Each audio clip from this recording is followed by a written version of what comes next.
Shalom, bienvenido a Hazak Ve Ematz, Esfuérzate y sé valiente, donde enseñamos raíces hebreas, cómo incorporar la Torah en nuestras vidas y conocer más a nuestro Creador por medio de las Escrituras. Mi nombre es Iván Martínez, bienvenido. Estamos en la segunda parte del tema crecimiento espiritual, tomando como base la cuenta del Omer, que es nuestra preparación para Shavuot. La cuenta del Omer es el periodo de tiempo que va desde el Mar Rojo hasta la reunión de Adonai con Israel en el monte Sinaí. Abarcaría un periodo de 50 días o lo que es lo mismo 7 semanas completas más un día. Y es el mismo periodo entre la resurrección del Mesías Yeshua y el día de Pentecostés, de Shavuot, cuando fue derramado el Ruach HaKodesh, el Espíritu Santo, sobre los creyentes. Vamos a Levítico 23, 15, 16. Y contaréis desde el día que sigue al día de reposo, desde el día en que ofreciste la gavilla de la ofrenda mecida, 7 semanas cumplidas serán. Hasta el día siguiente del séptimo día de reposo contaréis 50 días, entonces ofreceréis el nuevo grano a Adonai. Aquí hay una frase en hebreo que dice Sheva Shabbatot Tamim, 7 semanas completas.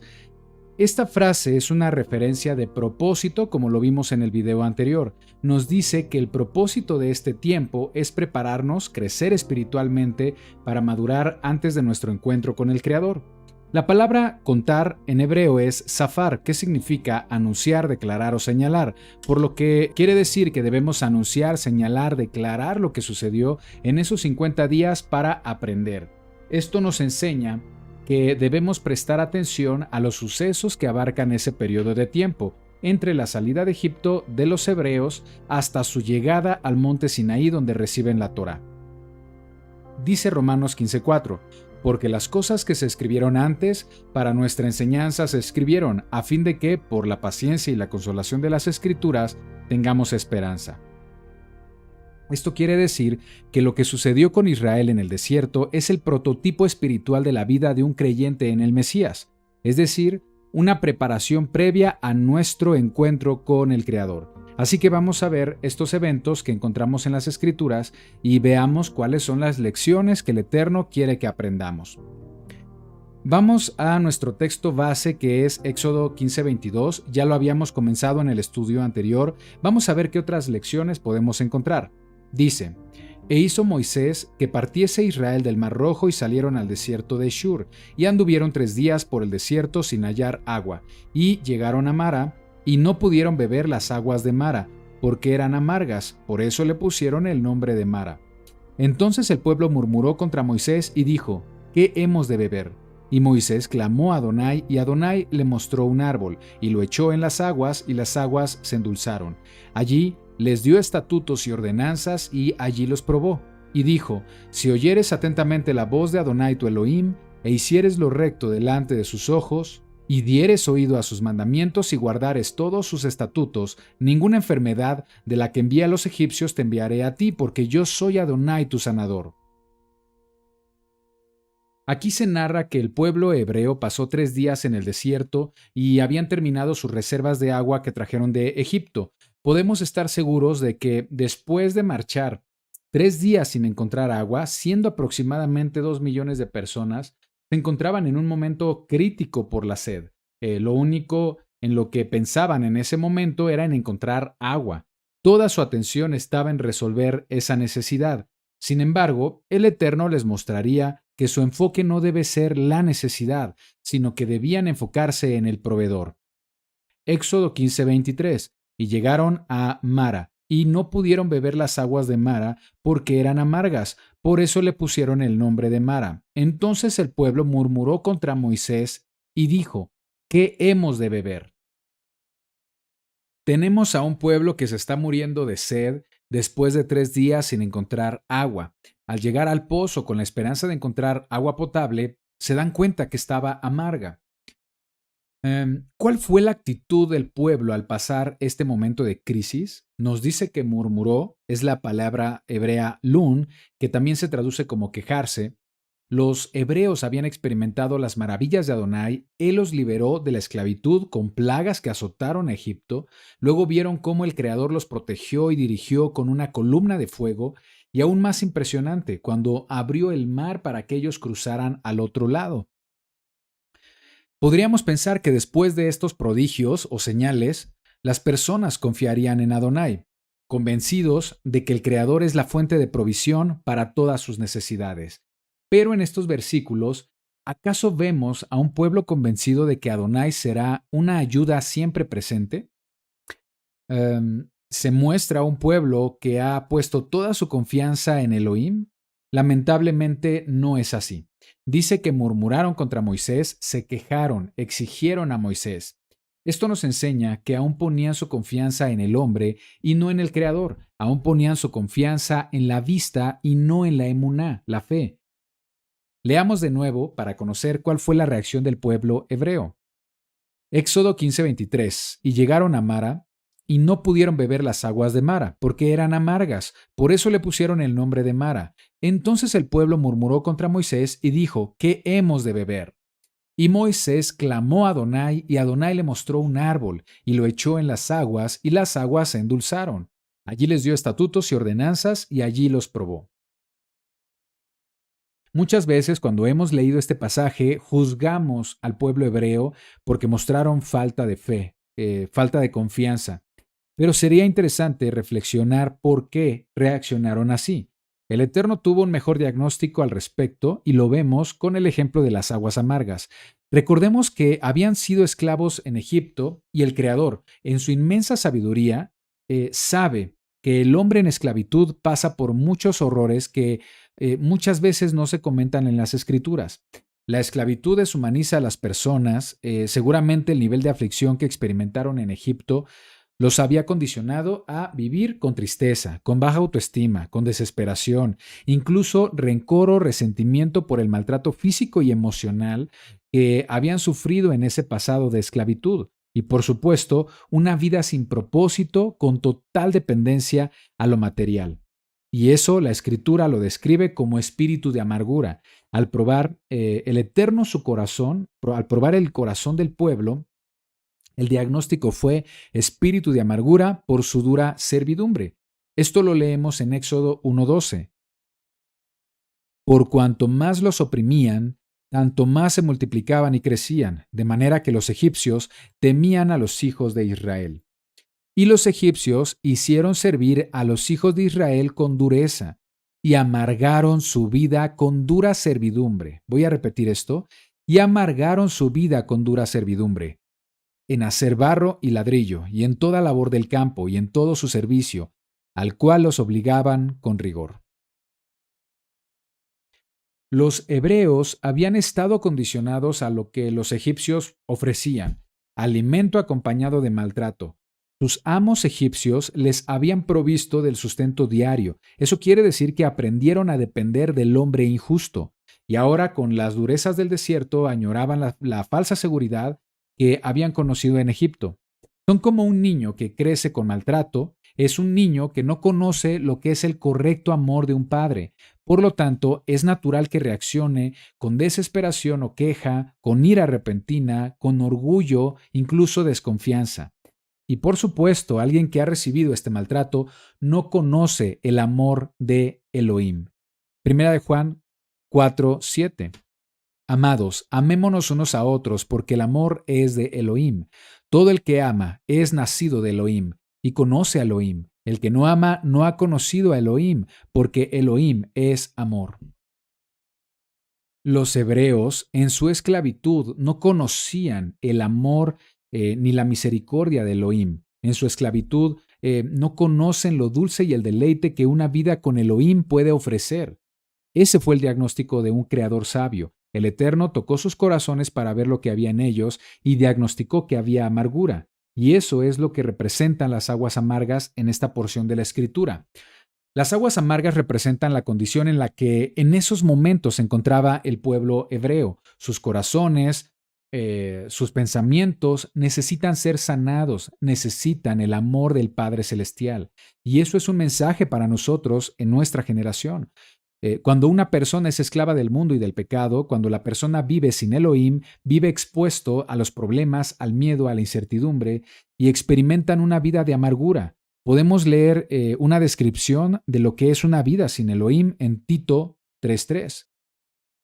Porque nosotros también éramos en otro tiempo insensatos, rebeldes, extraviados, esclavos de concupiscencias y deleites diversos, viviendo en malicia y envidia, aborrecibles y aborreciéndonos unos a otros. Pero cuando se manifestó la bondad de Elohim, nuestro Salvador, y su amor para con los hombres, nos salvó, no por obras de justicia que nosotros hubiéramos hecho, sino por su misericordia, por el lavamiento de la regeneración y por la renovación en el Espíritu Santo, el cual derramó en nosotros abundantemente por Yeshua nuestro Salvador, para que justificados por su gracia, viniésemos a ser herederos conforme a la esperanza de la vida eterna. Llevar una vida sin Elohim, expuestos al pecado, causa heridas profundas en nuestras emociones, en nuestra manera de pensar, en nuestra manera de percibir el mundo. Y por eso, muchas personas no conocen, no han experimentado el amor y la generosidad del Padre Celestial. Primera de Juan 4:16. Y nosotros hemos conocido y creído el amor que Elohim tiene para nosotros. Elohim es amor, y el que permanece en amor permanece en Elohim y Elohim en él. En esto se ha perfeccionado el amor en nosotros, para que tengamos confianza en el día del juicio, pues como Él es, así somos nosotros en este mundo. En el amor no hay temor, sino que el perfecto amor echa fuera el temor, porque el temor lleva en sí castigo, de donde el que teme no ha sido perfeccionado en el amor. Nosotros le amamos a Él, porque Él nos amó primero. Ahora, cuando comprendemos de esta forma el pasaje y la reacción del pueblo hebreo, podemos darnos cuenta de la maravillosa bondad del Eterno, porque nos muestra el gran amor que el Eterno les va a proveer. Y lo hace con una demostración, un ejemplo observable. Él va a demostrar que tiene el poder de convertir lo amargo en dulce. Veamos entonces lo que sucede. Éxodo 15, 24, 25. Entonces el pueblo murmuró contra Moisés y dijo: ¿Qué hemos de beber? Y Moisés clamó a Adonai, y Adonai le mostró un árbol, y lo echó en las aguas, y las aguas se endulzaron. Allí les dio estatutos y ordenanzas, y allí los probó. Convertir el agua amarga en dulce fue una demostración de lo que su voluntad puede hacer en la vida de las personas. Con la demostración del agua amarga convertida en agua dulce, el Creador demuestra cómo es que la vida de un creyente será transformada. Segunda de Corintios 5:17. De modo que si alguno está en el Mesías, nueva criatura es. Las cosas viejas pasaron, he aquí todas son hechas nuevas, y todo proviene de Elohim, quien nos reconcilió consigo mismo por el Mesías y nos dio el ministerio de la reconciliación. Reconciliación en griego es katalagé, que significa cambiar, restauración o ajuste. Esto quiere decir que cuando aceptamos a Yeshua como Salvador, nuestra vida entra en un proceso de restauración, se ajusta a los planes del Eterno. La manera en la que tu vida puede pasar de ser una vida amarga a una vida dulce y que te brinde satisfacción es decidir seguir a Yeshua e incorporar la voluntad de Elohim a tu vida. Jeremías 29, 11, 13. Porque yo sé los pensamientos que tengo acerca de vosotros, dice Adonai, pensamientos de paz y no de mal, para daros el fin que esperáis. Entonces me invocaréis y vendréis a mí y oraréis a mí y yo os oiré y me buscaréis y me hallaréis porque me buscaréis de todo vuestro corazón. Esta es una gran promesa del Eterno, y el Eterno cumple sus promesas. Dice: me buscarán y me encontrarán porque me buscarán con todo el corazón. Si buscas a Adonai con todo tu corazón, Él promete que lo vas a encontrar. Y justamente fue lo que hizo Moisés. Dice que clamó a Adonai. La palabra clamar en hebreo es tzaak, que se puede traducir como dar un grito desgarrador. Moisés gritó con todas sus fuerzas, con todo su corazón para pedir el favor de Adonai. Si buscas al Eterno, si clamas a Él en un momento de crisis, Él te responderá. Dice: Moisés clamó a Adonai y Adonai le mostró un árbol. A continuación, el Creador presenta la clave para que la vida de una persona pueda ser transformada de amargura a dulce. Este pasaje nos revela que una vez que hemos sido libres del pecado, ahora como parte del proceso de restauración, lo que tenemos que hacer como creyentes es permitir que el Eterno trabaje en nosotros, convertir una vida amarga en una vida dulce. Éxodo 15:24. Entonces el pueblo murmuró contra Moisés y dijo: ¿Qué hemos de beber? Y Moisés clamó a Adonai. Presten mucha atención a la siguiente frase. Y Adonai le mostró un árbol. En hebreo, Bayorhu Yahweh Etz. Y lo echó en las aguas, y las aguas se endulzaron. Y allí les dio estatutos y ordenanzas, y allí los probó. En la Torá, cuando el Eterno quería enseñar un principio espiritual a su pueblo, lo hacía con ejemplos visuales. Así como Yeshua enseñó con parábolas, en la Torá, para desarrollar la conciencia espiritual de su pueblo, el Eterno lo hizo por medio de ejemplos observables. Si el Eterno hubiera querido convertir el agua amarga en agua dulce sin la necesidad de un árbol, lo hubiera hecho, pero este elemento es importante para comprender cómo nuestra vida puede ser transformada. Así que poner mucha atención aquí, porque cuando clamamos a Adonai nos muestra cosas maravillosas. La frase Adonai le mostró un árbol en hebreo es Vayorhu Yahweh Etz. La palabra Vayorhu, mostró, viene de la raíz Yará, que es la misma raíz para la palabra Torah. Yará significa enseñar, instruir, dirigir y saciar. Y la palabra para árbol es la palabra Etz. Esta palabra viene de la raíz atzá, que significa hacer firme algo. Firmeza en hebreo es emuná, que se tradujo como fe. El Eterno entonces proveerá firmeza, proveerá fe, fidelidad. Así que vemos una relación entre árbol y las palabras firmeza e instrucción.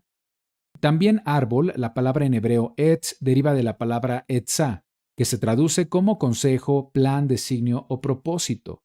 Lo que podemos afirmar es que el árbol del que se habla aquí es la instrucción de Adonai, es la palabra de Adonai, es el consejo de Adonai, que en hebreo es Torah. El árbol utilizado para endulzar las aguas no pudo haber sido alguna especie que conozcamos que se haya dado en ese lugar. Más bien fue un milagro provisto por el Eterno. Estaba endulzando las aguas amargas con el árbol que representa la Torá del Eterno, que representa su palabra. Por eso, en Proverbios, la Torá es comparada con un árbol. Proverbios 3:1. Hijo mío, no te olvides de mi Torá, y tu corazón guarde mis mandamientos, porque largura de días y años de vida y paz te aumentarán. Este capítulo se habla de la Torá, y en el versículo 18 dice: ella es árbol de vida a los que de ella echan mano, y bendecidos son los que la retienen. Entonces lo que ayudó a endulzar las aguas es la Torá del Eterno, y por ende, este árbol también representa al Mesías Yeshua para nosotros, ya que Yeshua es la Torá viviente, la Torá hecha carne, es la palabra de Elohim que vino al mundo a enseñarnos la correcta interpretación de la voluntad del Eterno. Cuando decidimos ser seguidores de Yeshua, nuestra vida puede ser transformada de lo amargo a lo dulce, pero esto va a suceder cuando caminemos en obediencia a sus mandamientos. Debemos saber que ser seguidores de Yeshua es igual a guardar los mandamientos de Elohim. No podemos ser seguidores de Yeshua y estar en desobediencia. Salmos 19:7. La Torá de Adonai es perfecta, que convierte el alma. Nefesh, que también se traduce como vida. El testimonio de Adonai es fiel, que hace sabio al sencillo. Aquí nos dice que la perfecta Torah tiene la capacidad de cambiar nuestro nefesh. Nefesh significa alma, pero también se traduce como vida, nuestra vida. La Torah puede cambiar nuestra vida. La verdadera cura para una vida de aflicción está en la Torá del Eterno, ya que la Torá es la expresión de amor de parte del Creador. Por eso, cuando le preguntan a Yeshua cuál es el mandamiento más importante, Yeshua responde en Mateo 22:37. Amarás a Adonai tu Elohim con todo tu corazón y con toda tu alma y con toda tu mente. Este es el primer y grande mandamiento. El segundo es semejante: amarás a tu prójimo como a ti mismo. De estos dos mandamientos depende toda la Torá y los profetas. Yeshua enseñó que la Torá del Creador comprenden las instrucciones para aprender a amar a Adonai y aprender a amar al prójimo. Por eso la Biblia nos dice claramente qué es el amor, en 1 de Juan 5:3. Pues este es el amor a Elohim, que guardemos sus mandamientos, y sus mandamientos no son gravosos. Es importante comprender cómo desenvolvernos en el amor desde el plan del Eterno, porque en el mundo la definición de amor está distorsionada. Las circunstancias adversas por las que hayas atravesado han cambiado tu percepción de lo que es el amor, de lo que es justo, de lo que es santo. Lo mismo le sucedió a los hebreos en Egipto. Por eso debemos aprender qué es el amor desde la perspectiva de la Biblia. Romanos 13:10. El amor no hace mal al prójimo, así que el cumplimiento de la Torá es el amor. Aquí dice que cumplir la Torá es amar. Gálatas 5:14. Toda la Torá en esta sola palabra se cumple: amarás a tu prójimo como a ti mismo. Si tú cumples con este mandamiento de amar al prójimo como a ti mismo, estás aplicando Torá. Así que el Padre Celestial estaba enseñando al pueblo hebreo que había crecido en amargura que hay una forma diferente de vivir, una vida que será dulce, si incorporan la voluntad del Eterno en sus vidas, si aprenden a guardar las instrucciones del Creador. Por eso les dijo lo siguiente. Éxodo 15:25. Y Moisés clamó a Adonai, y Adonai le mostró un árbol, y lo echó en las aguas, y las aguas se endulzaron. Allí les dio estatutos y ordenanzas, y allí los probó. Y dijo: si oyeres atentamente la voz de Adonai tu Elohim, e hicieres lo recto delante de sus ojos, y dieres oído a sus mandamientos, y guardares todos sus estatutos, ninguna enfermedad de la que envía a los egipcios te enviaré a ti, porque yo soy Adonai tu sanador. Lamentablemente, en el sistema religioso se ha enseñado que la Torá es obsoleta, que los mandamientos han sido abrogados. Y por eso en el sistema religioso se enseña que la Torá, que se tradujo como ley, lleva a las personas a la esclavitud. Sin embargo, la Biblia no enseña en ningún pasaje, en ningún versículo, que la Torá lleve a la esclavitud. Todo lo contrario, según la Biblia, la Torá es andar en libertad. Salmos 119:44. Guardaré tu Torá siempre, para siempre y eternamente, y andaré en libertad, porque busqué tus mandamientos. Recordemos que la Torá fue entregada a un pueblo libre, no un pueblo esclavo. El Eterno no dio mandamientos mientras los hebreos estaban bajo la opresión de Egipto. Tuvieron que ser liberados de su esclavitud. La prioridad era su liberación, convertirse en una nación libre para recibir la Torá. El creyente primero debe ser libre del pecado, la prioridad es su salvación, y esto se logró con la sangre del Mesías.